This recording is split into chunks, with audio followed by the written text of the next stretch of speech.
శ్రీ గురుభ్యో నమ. ఈరోజు కార్యక్రమం ధన్వంతరి హోమం. ధన్వంతరి హోమంలో విశేషంగా మనం ఈరోజు 108 హోమ ద్రవ్యాలతో స్వామికి హోమం చేశాం. ఇక్కడ మొత్తం 108 హోమ ద్రవ్యాలు ఉన్నాయి. ఒక్కొక్క ద్రవ్యానికి ఒక్కొక్క ఔషధి తత్వం అనేది ఉంది.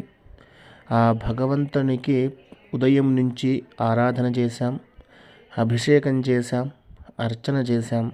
ఆ తర్వాత 108 సార్లు ధన్వంతరి మూలమంత్ర జపం చేసి 108 సార్లు ధన్వంతరి హోమం చేశాం.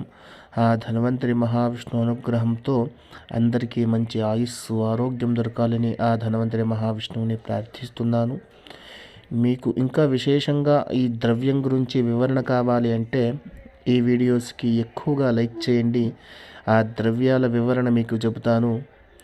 ఆ ధన్వంతరి మహావిష్ణు అనుగ్రహంతో అందరికీ మంచి ఆరోగ్యం దొరకాలని మరోసారి ప్రార్థిస్తున్నాను. ఓం నమో నారాయణాయ విద్మహే వాసుదేవాయ ధీమహి తన్నో విష్ణుః ప్రచోదయాత్.